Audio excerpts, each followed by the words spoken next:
Hello, everybody. Welcome to Comic Strip Illustration Masterclass Week 3, Characters 101 with cartoonist Jeff Wilson. So thanks again for joining us. It's been a great first 2 weeks, and again, we got Week 3, Week 4. You can rewatch all of these. So just by having your digital ticket with Eventbrite, you will already be able to rewatch Weeks 1 and 2. Week 3, once we finish, you can rewatch directly from this same link that you're watching on right now. And then you can get a ticket for week 4 if you want, or just use the same login and you can keep going. So we're really excited. Characters 101. So that's what Jeff's going to get into today. Just want to thank all our partners in this project. So we have the Canada Council for the Arts. Then we have our library partners, Blue Mountains Public Library, Collingwood Public Library, Wasaga Beach Public Library. And what's great is that all the as the libraries start to get into reopening, we have digital arts workstations, so you can access iMac computers there. So you can use the same techniques that we're talking about here. There's a Affinity publisher, designer, and photo, so you can use those for illustration techniques as well. And the great thing is what we're using here. So we have Jeff, a local cartoonist, award-winning cartoonist, paving the way here to show you how to do these things in the low-cost Procreate software. So that's the really fun part, is that you can access this app. It's not expensive, about $15, $20 or so, and on an iPad, or there's an iPhone version as well. So everything that Jeff's illustrating and demoing with is low cost. So that's what we wanted to find. And again, you can use Affinity designer software. It's just like Adobe Illustrator. So those are other ways you could do this kind of work too. So lots of things we got you covered. Hope you can check out those computers as they become available. So without any further ado, I'm going to pass it along to Jeff. Here we go. Here's Jeff. And hello, everybody. Thanks again, Tom. And thanks, everybody, for being with us today. We're going to have a lot of fun. This is my favorite part of what I do, the characters that you create in comics. And so I've called this Characters 101. I know in some of the previous sessions, I did do a fair bit of in-depth study into developing characters, and I don't think it ever hurts to reiterate things and to punch some things, and like to punch the importance of them, and especially to just to encourage other cartoonists to persist at it, and to not think this is going to be the way this character is going to be all the time. Realize that that things are going to change over time, and just accept that, and just work with it, and you're getting to know your characters. I look at the characters in my comics as people that I know and I'm getting to know. And this is a really important skill to take away from, to develop your cartooning, is to look at your characters like they're real people. And it's really, it's all the successful ones do it. I remember a great story that was told to me by Lynn Johnston, who, and I don't know if it was she told me directly or if it was an interview I saw with her. I can't remember now exactly when it was, but she had said that when in her strip, she had a dog dying in an accident that was trying to save a little girl, and in the sequence, the little girl was saved and survived, but the dog drowned and died in the strip. And she recounted that Charles Schulz, who was a good friend of hers at the time, the great cartoonist that did Peanuts, called her and said, how could you kill that dog? How could you do that? And she was sitting there in disbelief, because this is, of course, she'd written this story and it was fiction to her. But he was like, these were real people to him. This is another cartoonist. This is somebody that knows the process, knows the whole way the industry works, probably better than anyone else did at the time. And he was quite in a state. Like, how could you let this happen? And it just seems kind of ironic that the one really strong reaction she had to this was from another cartoonist who knew the process probably better than she did. So it just goes to show you that's really what you do. These are people you get to know, and these maybe are people you do know. I know in any of my comics that I've ever developed, the characters may not be people that I know, but over time I see them taking on traits of people that I do know, and I see myself kind of transferring traits of people that I know or that that are similar to these characters onto them, and they become people that I know. So that's my main point is get to know your characters, and that's it. I know it's in your mind, but these are you're getting to know them when you create them, and part of development is finding out about them, and that takes research, that takes quite a bit of time. So let's get started here today. I just thought I'd pass along that little anecdote. So and that is kind of the message of today. Will be just going to switch my camera over to my tablet here. Just get that on screen here again. Okay, so what I'm going to do here is move some sheets of paper out of the way here. We'll we'll get our iPad on the screen again. Okay, so the comic strip, that's our title card here. So I'm going to take that off. And oh yes, before I did anything, I wanted to share a cartoon from a student this week. And this is a young man, a gent. I don't know anything really about him except he is in the class, and hopefully he's watching the class today. Hello, if you are, Luis. Luis Buendia did this little really beautiful comic strip, and it's called Universe, and just like a graphic story, but no words.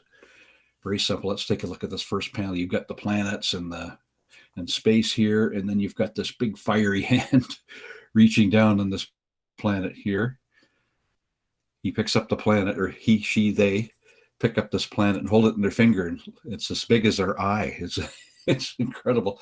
And then we see them, they're like in some sort of, I would say like a bed, like or a nest. Came across this like a bird in a nest, and it's like their little marbles they're playing with here. It just kind of gives you a different scope of the universe, and then the galaxy here in this part of the scene. Beautifully drawn, beautifully plotted, and poignantly said. I think he said a lot with no words, and I was really impressed. So I wanted to share that. Thank you, Luis, for sharing that this week. I'm really really happy for you that you're excited about this, and I'm glad that I can help in your journey, and all the best to you, and all the best to everybody, of course. And feel free to send in your work if you've got something you just want to know, even if you just want a little advice on it, or you want to know if it's okay. I'd love to see it. I'd love to interact with you as much as possible under the circumstances. Okay, so to start the class today, too, I wanted to share a letter that I got back in 1987 from Charles Schultz. We were just talking about him here. And this is a letter that he wrote me when I sent him some of my comics back in 1987. And Jeff, it was interesting looking at your comic strip. Your ideas seem quite good, but I am absolutely convinced that your drawing is holding you back. I see no reason for drawing these huge eyes on your characters. It makes them very unpleasant to look at. I think your cartoon style should be modified considerably. And then he mentions the little background write-ups, which we're going to discuss a little further later too. These little background write-ups, which was basically a character sheet. So it would be the characters, there'd be a little thumbnail drawing of the character, and then a little description of what they did and what they were. What he didn't realize is at this time had been doing it for quite a while, and these characters were pretty well cemented in my mind as to who they were. But to him, I was, he probably thought I was just slapping this out to show to people, but I really did have put some thought into them. These little background write-ups of the characters are almost worthless. Many people do this, but I am convinced that you cannot really tell what your characters are going to be like until they have appeared for some time. Good luck to you. Best regards, Charles M. Schultz from 1987. And that was really neat to get that, although it was kind of a slap in the face, but but it was needed. It was a needed one too. He had some very poignant things to say. Well, let's take a look at. Let's see. I'm just going to open up a character sheet that Charles Schultz has just told us is almost worthless. But it was very good for me to hear a few differing opinions on this. Now, at the time, most cartoonists were doing this. This would be in the late 1980s, early 1990s, and character sheets were helpful to the editors of the syndicates so that they could say, okay, I can see where you're going with this and where it could go. And so to them, that was something they wanted to see, apparently. But to somebody who was a kingpin in the industry, Charles Schultz, saying these are almost worthless, it was quite a shock to see that. So all the research I've done, and I did a lot of research on this, and had a lot of differing opinions and very very opposite opinions about it, polar opposite. And my determination was they were all right in a way. And what the bottom line was, take the time you need to get to know the characters you have and develop them and let them develop.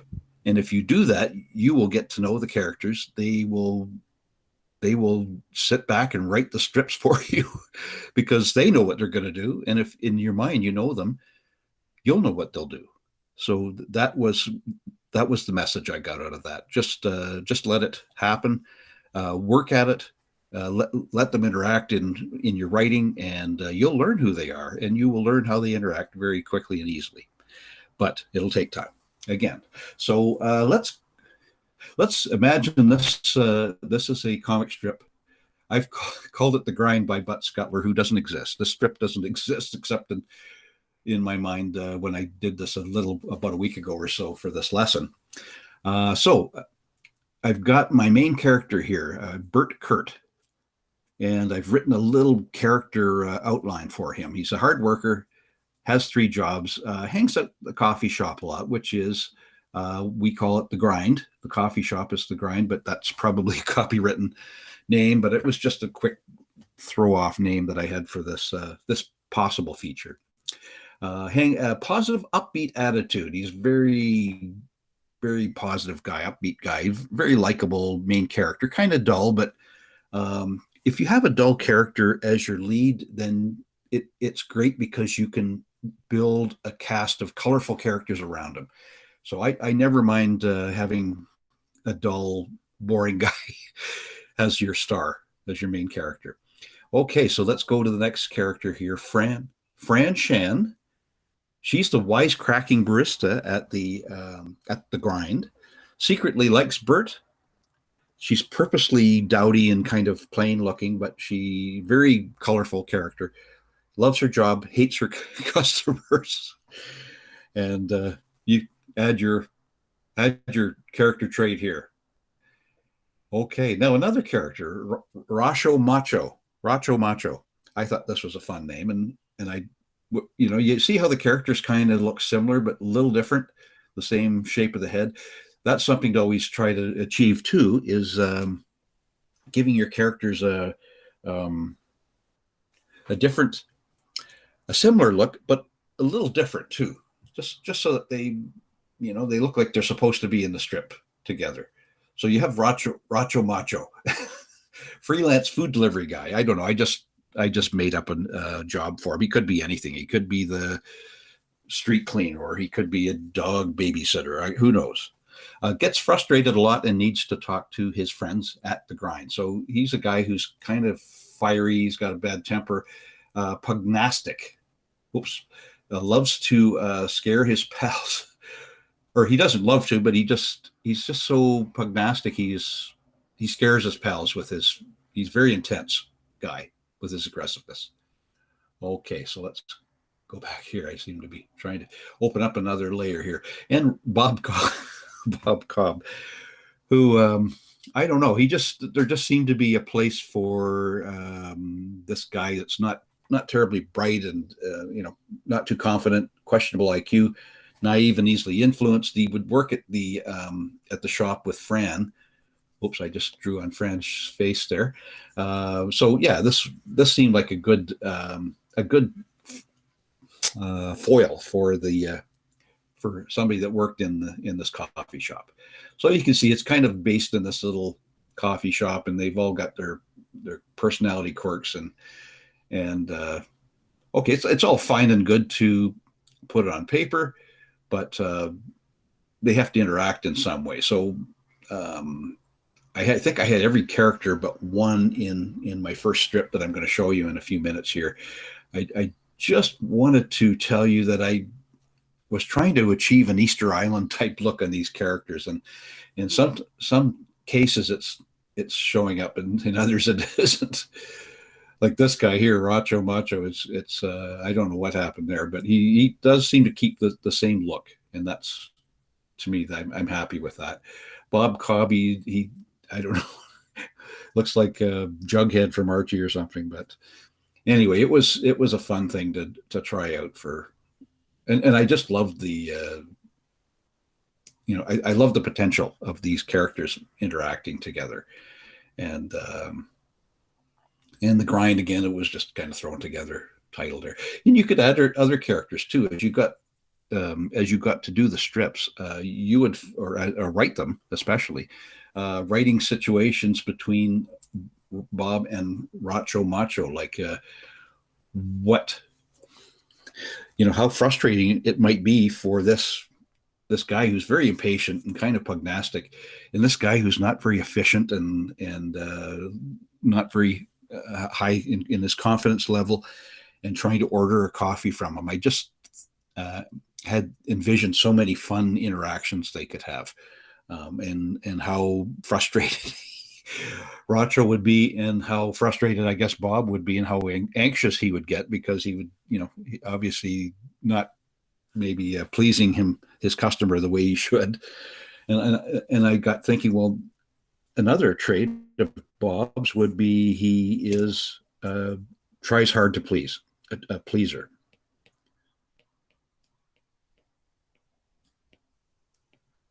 Yeah, I really think that Bob, if there was a strip with Bob and Racho Macho, Bob would be trying to please him. He would be working hard to, and maybe Racho would be easily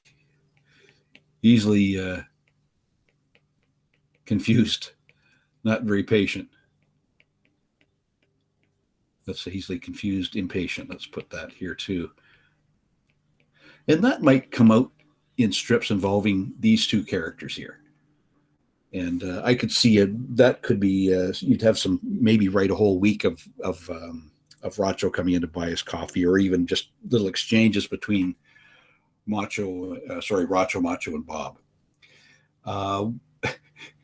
Between these characters, I mean, Racho Macho coming in to order coffee from Fran, she's the wisecracking one. She could really easily frustrate him. And he'd probably be ready to be pugnacious with it, but she's a girl, so you'd see some interesting exchanges there.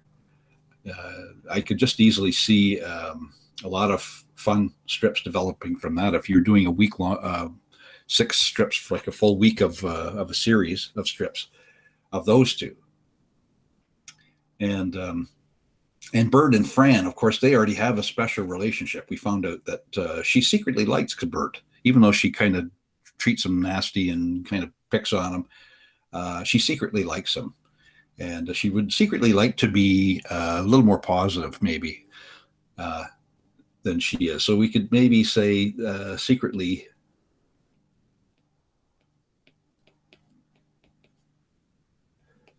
wishes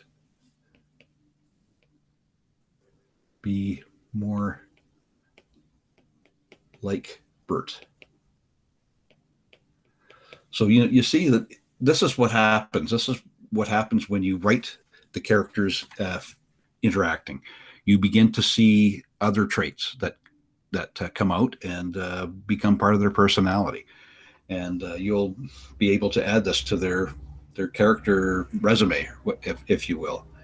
But I do see Charles Schultz's very important advice, and that is that you can say all this stuff at the start before you've even created a strip, but boy, until the characters interact, how do you know how they're going to, what type of people they are? They will reveal themselves when they interact with other characters, and this is part of, this is a very important part of writing for this type of comedy in comic strips or in film, any kind of this type of media. You'll find that as a very important part of it is getting the characters and knowing how they'll react to one another. And the best thing to do is just to write them. These two are together. Write a dialogue. What are they saying to each other? You know what you've kind of started what they're to be. Kind of imagine what they'll react to, how they'll react to one another. So let's seal that off now, and let's go to. We're going to do a comic strip of our the grind characters here. So here's I've gone ahead and I've done the strip. I've got open balloons for where we're going to fill the dialogue in here, and we've got the grind.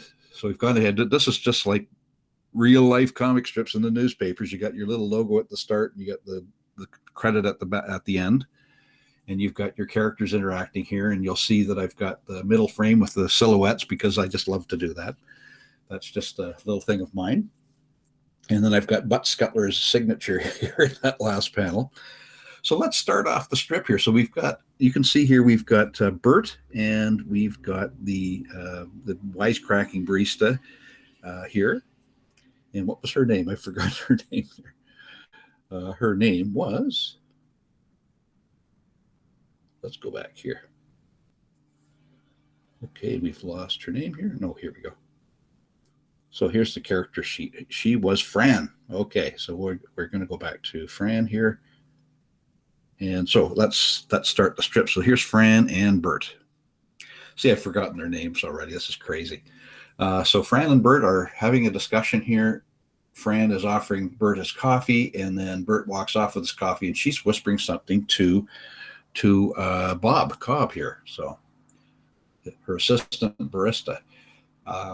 So let's start it off. Okay, let's just create the dialogue here. What would he say if he was just walking in to order coffee? He'd say, well, I'd like a mocha frappuccino espresso with whipped cream and yogurt. That's a bizarre order, first of all.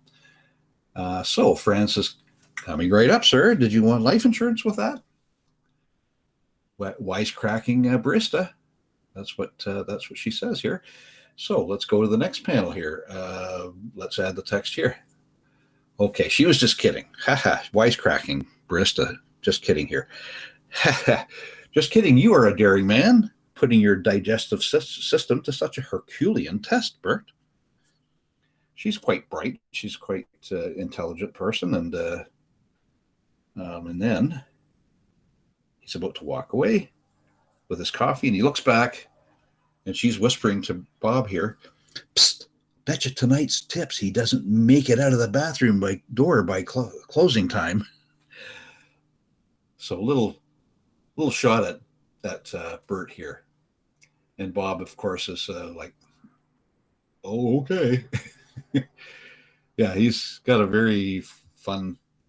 Yeah, the character is great here. So let's take a look at it. So it's the timing is maybe a little off of what you do, but it gives you an idea of the sort of strips that you could deal with. I don't think I did the timing here. I would probably change some of the timing at the end, but I was trying to just demonstrate how characters and how interacting with the other characters can bring out character in your characters, characteristically speaking. So there you go. There's the grind, and hopefully, when you look at that, you'd say, "Well, yeah, that's not bad, but I could do better." And then you'll write another strip, retime it. It'll be just better. but I think you can already see the characters interacting and how much fun it will be day to day, week to week, developing this idea. And that's the way it should be. That's what I think we try to achieve, and that's um, really important as far as I'm concerned. If you have that consistent character interaction, it can it can overcome many writing woes, if you will. But anyway, let's move on here. We're going to shut down the grind here, and let's move on to another idea that I had, and that was let's see. This is a really unlikely strip. This is a Sunset Lodge, where I have some very very advanced in age characters, and I find that older people think that I'm insulting them by drawing them like this, but as I've gotten older, I'm beginning to see how accurate it is, and yet I can see how seniors could be insulted by it. But anyway, this isn't likely to get onto the syndicated comic pages anyway. Let's just have fun with these characters here. So I've created a batch of characters here, and we can imagine that they're residents in a senior's home or a nursing residence, and they're and having had experience with these places, it's a real collection of characters.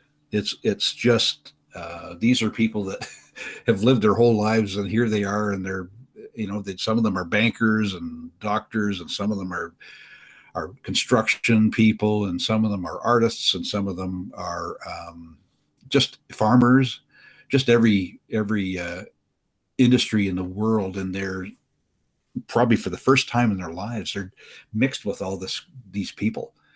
And it's really interesting to see how they interact, and it can be quite fun. And that's something I always loved to do, was to see them interact and to enjoy their uniqueness, and it is a lot of fun. Anyway, but let's look at our characters here. Chucky Stillwagon.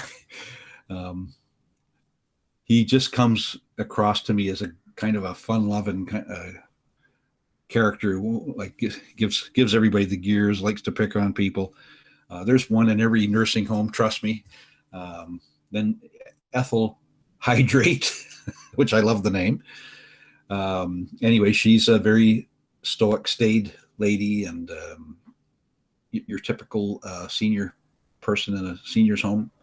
Harold Deadpan. I don't know where I got that name, but he looks like he's kind of a sporty guy. He's got his baseball cap on. He's got his feather duster mustache. Then we have the nurse of the home, Nurse Mad Dog Shepherd.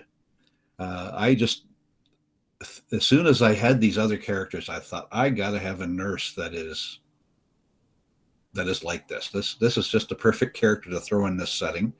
She's very tough looking, and yet she's very feminine looking in a way too. But you can tell you don't mess with Nurse Mad Dog Shepherd. And Mad Dog is probably a nickname that's been foisted on her by the residents here. Shepherd is, of course, name of a breed of dog, or part of the name of a breed of dog, the German Shepherd. And Mad Dog Shepherd, it just seemed to suit her. And Sadie Audubon, who's probably like a bird lover, or very naturalistic. She's got I tried to give her the hair of a person that's very much into nature and a lover of nature, very positive, upbeat person, even though she's a senior and maybe losing some of her faculties. These people could all be in varying states of that, and including Nurse Mad Dog Shepherd. So what kind of characteristics? As I said, Chucky Stillwagon, how would he interact with Ethel Hydrate, for example? So he'd probably try to pick on her a bit and try to tease her, and she would probably just come up with some quirky little punchline that would put him in his place, I would say. And then there's probably back and forth. There's probably she'll sometimes say something that'll put him in his place on occasion, and And occasionally he'll get her goat, and she'll get mad at him, and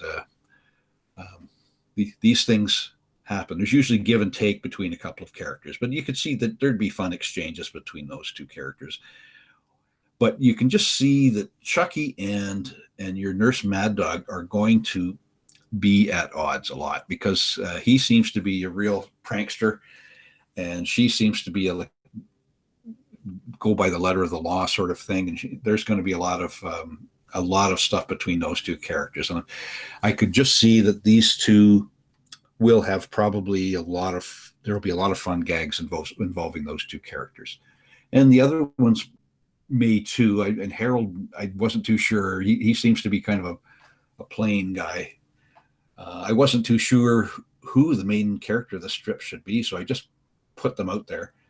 It might be one of those things where you might have to write a few gags before you realize who's going to be the main character. It could be the nurse too, because she already stands out. She's very unique to the rest of the cast here. But she would probably have an interesting interaction with everybody here, and she's just to me, she's probably the most interesting character in here, and she'd probably be the brunt of a lot of jokes, being the authority figure, and we like to see in comics or in any kind of media form, we like to see authority sometimes getting put in their place, and you could just see there'd be a lot of potential gags where that would work, and I think too, this is a good strip for writing characters, because and one of the main tenets of writing for characters is that a character should have positives and strengths is the word I'm looking for, and flaws. And when you've got a senior, their flaws probably their ever failing physical stature, and their strengths, though, they've lived long lives. They've hopefully they've got a lot of insight and intelligence, and this would be something too that I think their years of experience and intelligence, the nurse would probably glean a bit of that, even though she wouldn't probably just show it. That would be something she would probably glean some of that wisdom from them. So yeah, even just looking at this, I'm getting all kinds of possible ideas of what these characters could do, and what how much fun we could have with them. So let's shut this down, and we will have a look at the comic strip. So let's create a Sunset Lodge comic strip here. Yeah, Nada Ozilch, who doesn't exist. Sunset Lodge is non-existent. It's probably a comic strip somewhere out there named Sunset Lodge, or some project. So let's just use our imagination and pretend this is what we want to do. We've done all the copyright searches, and we found that this is Sunset Lodge was not used, which it probably has been, but for argument's sake. So in the first scene, we have Nurse and a couple of our characters here. There's the older gent that's the prankster, and the lady that's very prim and proper. And here we see our nurse very, very authoritatively pointing her finger, and she's dictating something here. Now she's got her clipboard. When they've got a clipboard, you know that you're being told. And then here we have our gent giving the punchline and kind of giving it back to her, and her hat flies off. And when I did this, I was reminded of Archie comics, where this would be this would be the last panel in Archie, and it would be the principal with his hair popping off, which I always loved. I thought that was so funny. Anyway, that's kind of the authority figure being, this is the way it is, and this is why it's this way. And then, oh yeah, you're it's not that way. This is the way it is. And then they're shocked. So let's see what the gag would be. It's a lot of fun. I think this would be one I'd like to write if it was possible to, but it probably isn't. Anyway. Okay, let's start our dialogue here. Okay, we have our guy here. Can I have an extra pie? Can I have extra pie, Mad Dog? He's very irreverent. He's calling her Mad Dog. This is Chucky, of course, our irreverent character in the Sunset Lodge. Yeah, that's where we were. So let's leave there. We were just there, so we'll go back here again. And our first panel again. Can I have a piece of pie? Can I have extra pie, Mad Dog? Ooh, that's very daring. Like I remember being in these places, and um, they just will do that. Some people will just ask a question like that because they've got an audience and they know the answer they're going to get. And so this is what they're expecting. Of course you may, Chucky. So this is the nurse Shepherd here, Nurse Mad Dog Shepherd. Really a great character. I just thought, I wish I could do a feature like this after everyone else gets theirs. Yeah. So she's looking at her list. She's saying, "Oh yeah, everybody's on the list ahead of you, so you're not going to get yours for quite a while. But yes, you can have your pie, your extra pie." So what's he going to say here? This is the punchline. This is the payoff here. Well, she set him up here. After everyone else gets theirs, well, I can't wait till you get yours. Punchline, and he's very, he'd actually probably more likely have a smile on his face as he said that. Maybe not. His mouth wouldn't be quite so open. So that even is something we might even work on here. We just kind of tone that down a bit in the mouth. Yeah, that's not the best punchline, but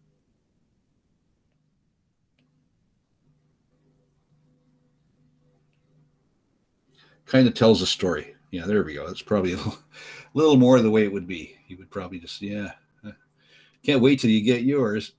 And then she just reacts so strongly. So there you go. There's a sample strip of Sunset Lodge. Next time, you might have a couple of the residents and maybe arguing over something, maybe fighting over a puzzle. I don't know. Maybe trying to do a puzzle together and fighting over it, and there might be an argument or how would if there was these two, for example, we had this lady and the gentleman here trying to work on a jigsaw puzzle together. How would their reactions be? He'd probably try to put the parts the wrong way, and she'd say, well, that's this has to be this way. She'd be more staid and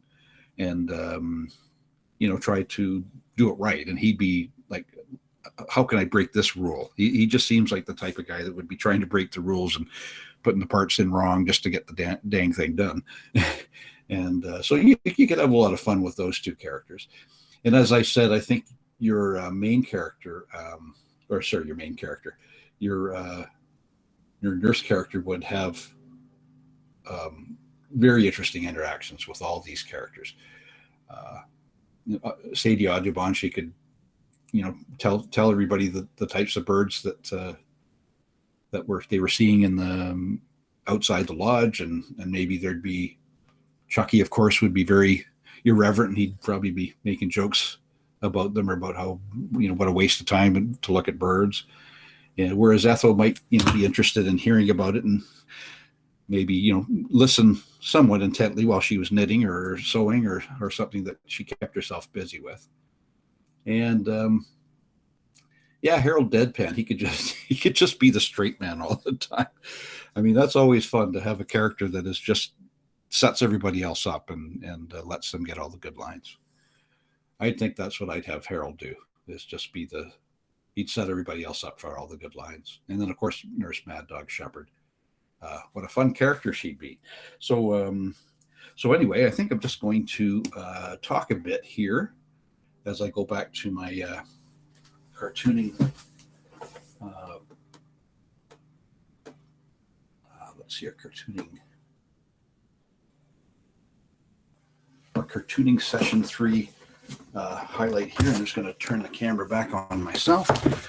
And okay, here I am. And I'm just going to finish up by talking a little bit about the finer points of writing for characters. Again, just kind of going over some review here. Characters should have both strengths and flaws. You can have some that are all strengths, but you can have some characters that are just straight men. They just basically straight people, I guess. They just kind of set everybody else up and let them hammer away with the lines. Maybe that would be your main character, because they're basically in this beautiful pool of great characters. So that's certainly an option for you. But certainly research, look around you, research around you. Write, take a notepad. This is something I've studied improv comedy as well. This was something that I was already doing, but in improv, some of the teachers said take a notepad and if you're in a coffee shop, or if you're in sitting waiting for your car to be maintained, take a notepad or just in your mind, study what's going on around you, study the way people are interacting. You can learn a lot by doing that. And because I was a cartoonist, I'd already been doing that. I'd kind of already been able to do that. But it is a good exercise for anybody that wants to write or draw cartoons or write a novel. You'll find that just studying other people, studying people interacting. If you're sitting in your church, watch the way, you don't have to be obvious about it, but you can watch the way people move. Like, do they itch so-and-so itches their ear, and somebody's always, nodding off to sleep, or looking like they're sleeping, or they're checking their phone, or, these little personality quirks, which can become just joyously loved by in a comic strip. So yeah, research is very important, and give your characters time to become themselves, and in your mind and in your mind's eye, have them interact. So, because when you do have them interact, they are actually revealing their personalities to you. They will create themselves, and just watch in your mind too, as you do this, that the characters begin to write their own stories. They begin to write the strips themselves. They'll set themselves up. They'll deliver the punchlines sometimes too. So it'll solve a lot of your questions. So again, I hope you had a lot of fun today, and I certainly did. And I will be happy to pass it over to Tom.